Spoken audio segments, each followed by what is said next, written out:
Welcome back to the channel, everyone.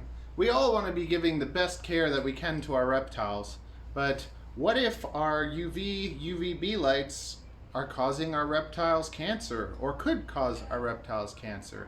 Today we're gonna look at some things and give you something to think about. This is a 13-year-old individual that was given to us by a passionate snake owner. He had an excellent enclosure, was taking great care of this snake, and he saw that there was a big growth closer to the last third of the snake's body, and he was kind of thinking maybe it was a female. It might have been developing eggs. Sadly, it was not a female, and we did actually open up to find this as the growth. So this is cancer, and you can see the little polyps on the surrounding organs that I would start to spread. We have the actual tumors here, and if you look, you can find the heart is also riddled with cancer. You can see the little parts growing off of it. Sadly, even though we take the best care of some of our animals, sometimes these inevitable things will happen, and you can only do your best to take care of them. Looking at how the owner took care of this guy, I know he put a lot of effort and did a lot of work, but sadly sometimes it's beyond our control.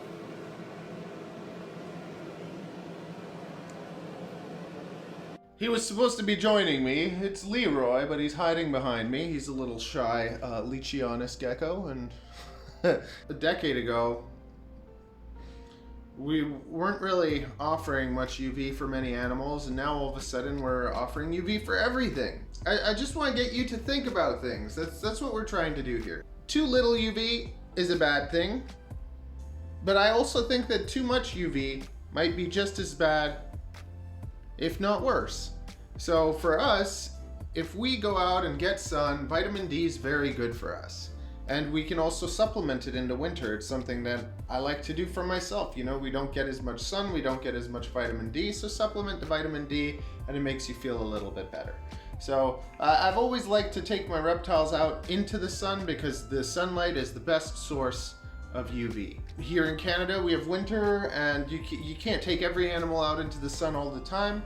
So a combination of giving them UV lights or supplementing them with UV.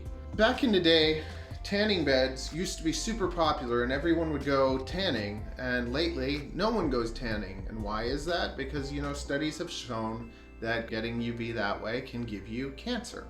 So it just makes me wonder, has there been tests done to see if the UV lights that we're giving to our reptiles, are they getting cancer from it? Is it a possibility?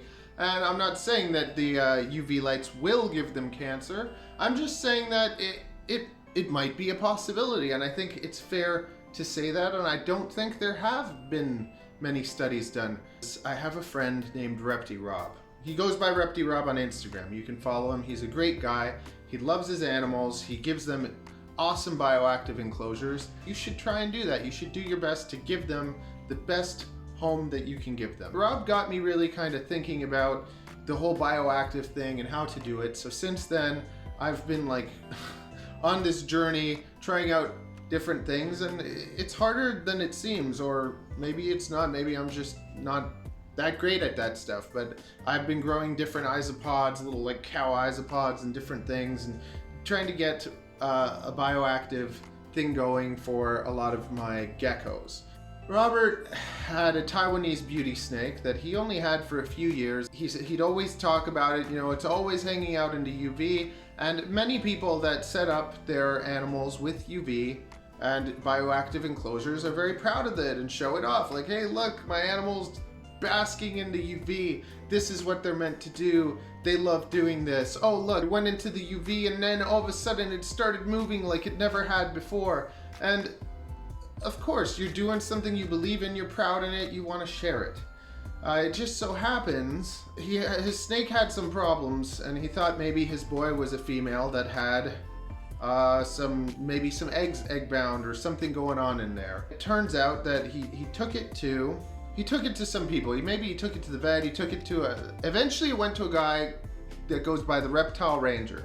And I'm gonna have links to Reptile Rob's page, go support him, and the Reptile Ranger. I've never seen cancer in snakes before, and I haven't seen much posted about it. So I just thought I'd share this with you and just have you think for yourself, you know, question. I think we should all question everything, and we all should learn by questioning things and wondering, what if our UV lights can give reptiles cancer? A certain amount is recommended, and sometimes they'll say leave it on for 12 hours a day. And to me, I think the safer thing would be go with a little bit less than the recommended. Go with one that's a little bit gentler and leave it on for like 4 hours a day. It still gets some UV, but it's not going to get too much. It'll save you on your electric bill, and it could potentially be helping your reptile. I love these animals. I want to give them the best life I can give them, and I'm happy to provide this guy with UV and other reptiles with it, but it's just scary. Have you ever thought of this? Have you ever considered it? Do you think that I'm nuts and just trying to get more attention? Or like, do you think this might be a valid point? What do you think? What do you think? Let me know in the comments below. Woo! Now, you want to like learn more about reptiles, lots of practical knowledge that you can learn, make sure you subscribe.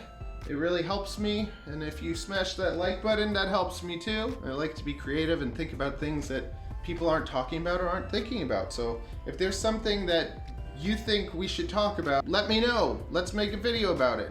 If you want to do some sort of collaboration or something, let me know. I'm down to have fun with more people.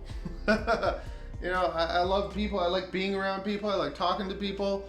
And this channel is mostly for me to share with you people things that I've had learned that can hopefully help you, providing value for you. And in return, you know, watch more of my content, learn more. Let's become friends, you know? Watch this video or this video. Just watch either one, or, you know, subscribe and be my friend. Bye.